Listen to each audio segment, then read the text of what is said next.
Hey everyone, it's Ben Hardy here, and today we're going to be going over the all-new 2020 Nissan Versa. This particular one is finished in the S trim. The reason I wanted to do this car is it comes with a ton of safety tech for a very, very affordable price. But as always, we're going to do a quick walk around on the car, then we're going to take it out to see how it drives. And as always, a big shout out and thank you to Tim Daly Nissan here in Murray, Utah for providing us with this Versa to review. If you're in the market for a new Nissan, definitely check these guys out. Under the hood here, we have a naturally aspirated 1.6 liter four-cylinder that now puts out 122 horsepower and then 114 pound-feet of torque. That is all through a CVT transmission. And then in terms of fuel economy numbers, it's going to be good for 32 around town and then 40 on the highway. Let's finish things on the front end of the Versa S. So on the light side of things, you get these little halogen bulbs up front with the turn signal just next to it.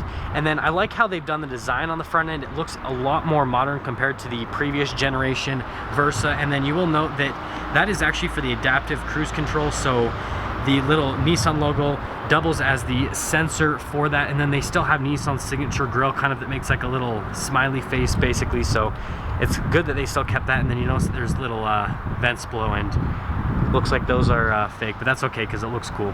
Now coming onto the side here, we have 195mm tires around 15-inch rims. You can see that in the front and in the rear, and I'll try to get you guys kind of like a side profile of the car so you can kind of see what that all looks like right there. But very, very small tire and rim setup, and obviously that's going to make it so that maintenance costs on replacing tires are going to be very, very inexpensive. So here is our key fob for the Versa S. So you can see you've got regular functions, lock and unlock, and then you have the release for the trunk. So if I hold that, that'll actually open up the trunk on the Versa. And let's actually get into that first and foremost. So you can see the trunk space in here is actually really good for the size of car that this is.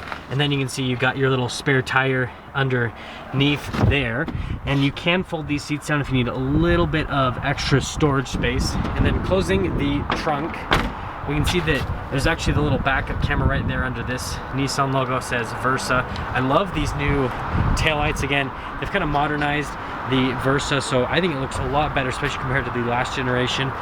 Parking sensors are all integrated onto the bottom of the bumper, and then you can see down here they kind of do like a faux rear diffuser type deal. And if you look at the trim up close, they kind of mimic carbon fiber with it, which is a really, really cool look, especially for this car.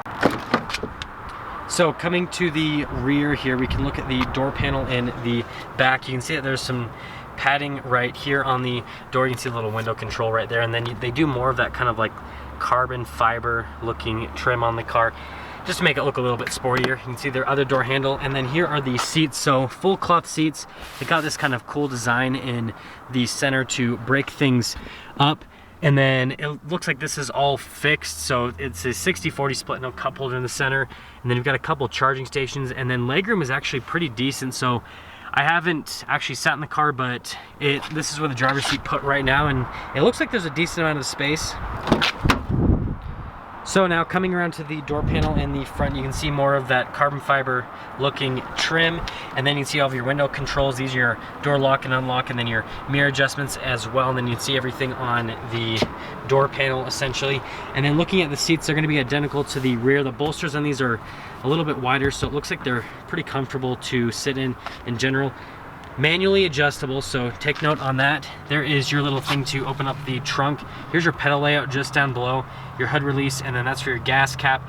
And then here's a couple things for the safety tech. So this car actually comes with a ton of safety tech. So you can see the lane departure assistance, parking sensors on its stability control, and then you can see the rear collision warning and then the forward collision warning as well. So a ton of safety tech. And then the steering wheel is manually adjustable.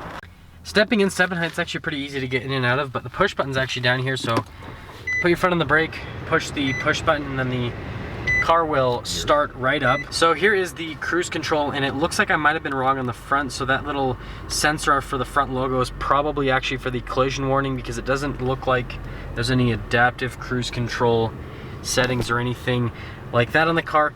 But anyways, you've got the Nissan logo front and center, and Then on the other side, you've got your controls for like your phone commands, Bluetooth, radio stations, all that kind of stuff. And then you've got your little light stock on that side.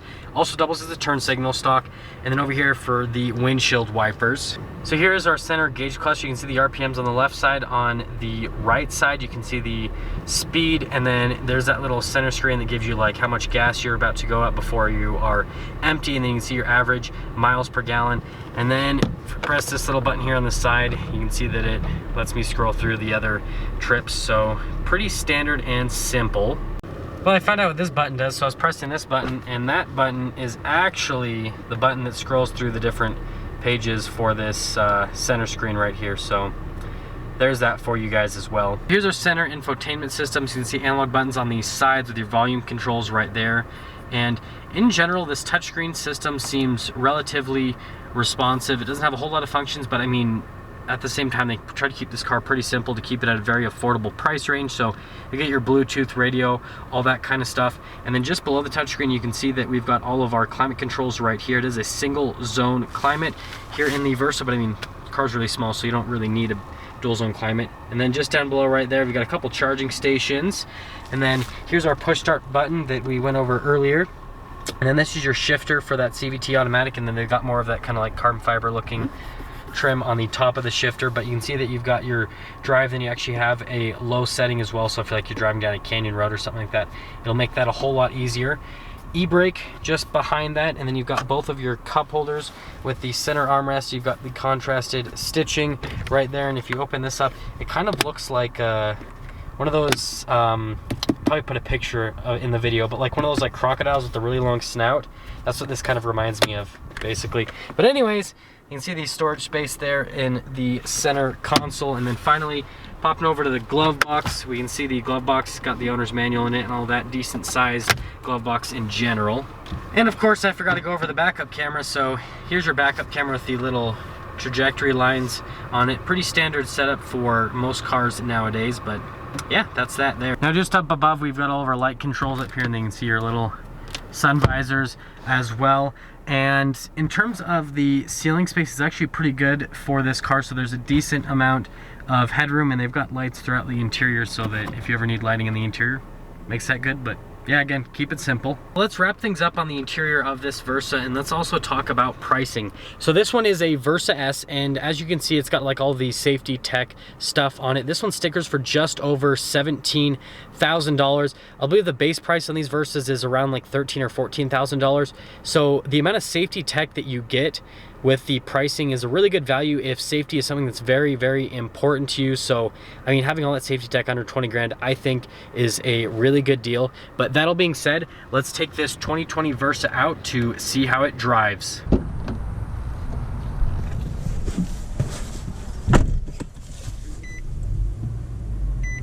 So before we set off here in the Versa, let's talk about visibility in the car. So you can see visibility over the hood.